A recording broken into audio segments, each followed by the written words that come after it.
I am Ann Johnson, also known as Soul Sister.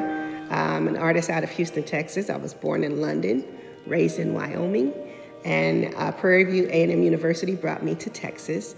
I received a degree in fashion from Prairie View, and I have 2 graduate degrees in art. I am a mixed media, or they call it an interdisciplinary artist now.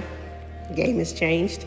But my specific goal, or my specific type of art that I have been creating as of late, is experimental printmaking. And that's the process that I enjoy working with. This exhibition is titled Converse Real Talk. And it's inspired by articles that, you read social media articles, any type of articles, and the nasty comments that are at the end of the articles. And some of the things that people say in those articles, they would never say face to face to someone. It's like you can hide behind a keyboard. So what I have created is basically an internal park with different trees. And on the trees are trigger words to inspire people to have a conversation face to face. Combative words, political words, racist words. And it's just, hopefully, my goal is that people will actually be able to sit down and have a dialogue. You don't have to like the art. Just have a dialogue, and that would be success to me. One of the main questions I always get is, how do you do that?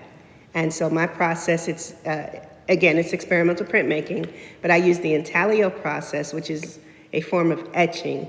But to keep it simple, it's a photopolymer, photosensitive printing plate. And I transfer the image to the plate using a light box.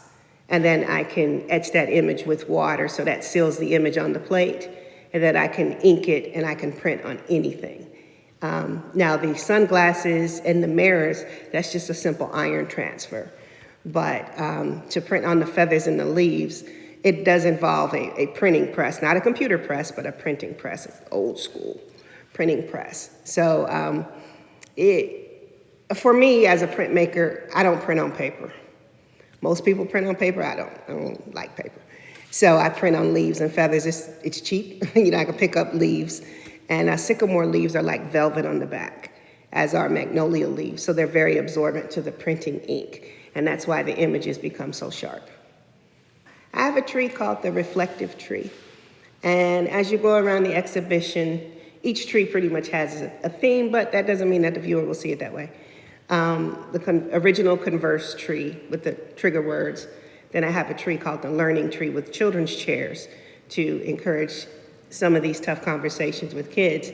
Then the tree on the other side called the reflective tree. It has mirrors on it. And the intention is you can kind of sit and reflect on how you react to these situations. Are you one of those people that hides behind a keyboard, or are you combative and ready to go? And so there's a basket attached to the bench with pencils, and you can write a note to yourself, to God, to me. It doesn't matter. And then there's a mailbox. You just drop it in the mailbox.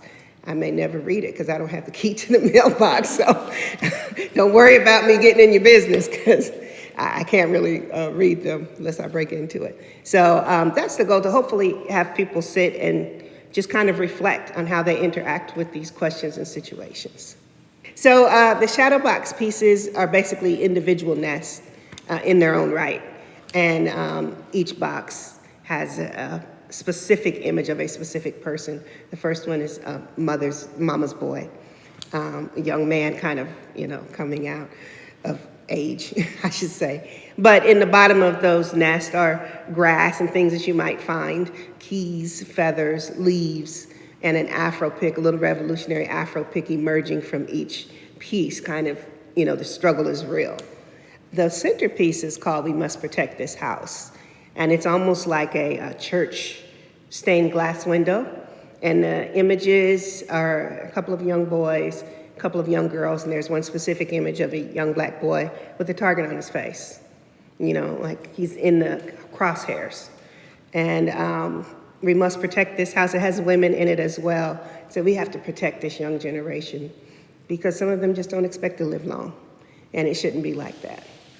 And that's kind of, and so you have that piece, then you have the nest kind of protecting that centerpiece all together. Yeah. The slave girl I use frequently in my work a lot, because she has this bewildered look on her face. And when I see her, I think if she sees what's going on now, she's shocked at why are we still having these race relations? Someone whose back was broken, cleaning, raising somebody else's family, going home to raise her own, working in the cotton fields, eventually sees freedom, or not bonded anymore. But we're still dealing with these race relations in 2016. And I think she would be shocked, or she has that look of being shocked, like, y'all are still doing this? You know, after all we went through, y'all are still doing this, and you are technically free. And then again, I use my parents a lot too. Images from the 50s and 60s when they were younger, when they were involved in the civil rights movement. And again, having those, why are we still talking about these type of issues in 2016? Why are we still fighting for voting rights for everybody in 2016? So that's why I like to keep that conversation alive. The nests. So the nests were really inspired by my students because they do this, and I'm always kicking them out of class for texting and things, like I'm that teacher. And so they're caught up in their world, and they're always plugged up, headphones, looking down, cannot do anything without digital technology. So I created this series called Nesting.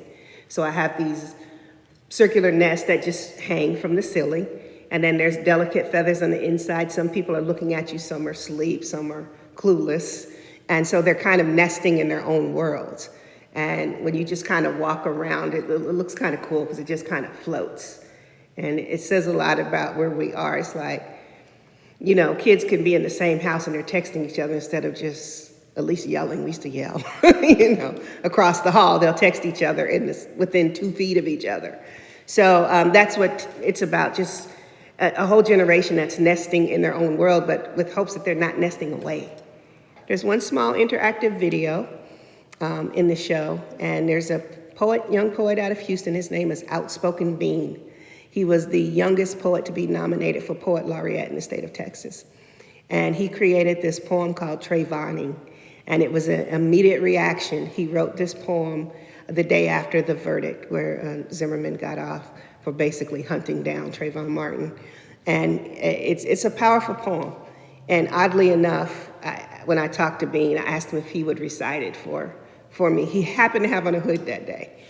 And he just went for it. And it was raining. So it was really, you know, odd. Maybe that's the way it's supposed to be.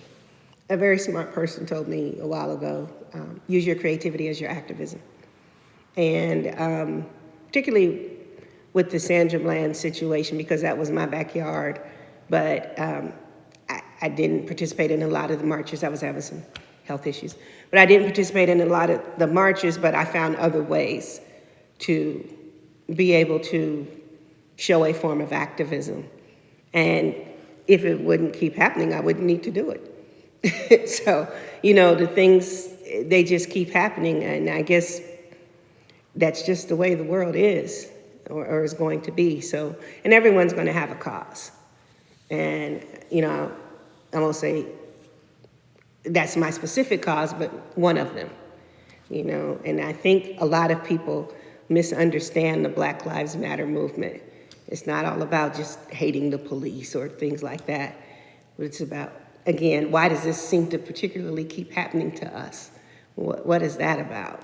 And so I think it's a way to kind of, it's a form of therapy, to kind of, you know, pull yourself through it. And, you know, I'm in this headspace, like, for the first time ever, and I'd driven to Prairie View for 25 plus years, I was terrified to drive to Prairie View after the Sandra Bland incident. I'm like, why am I nervous? I drive here all the time. And it was just thinking, I can get pulled over for something so simple, and then next thing you know, I'm out.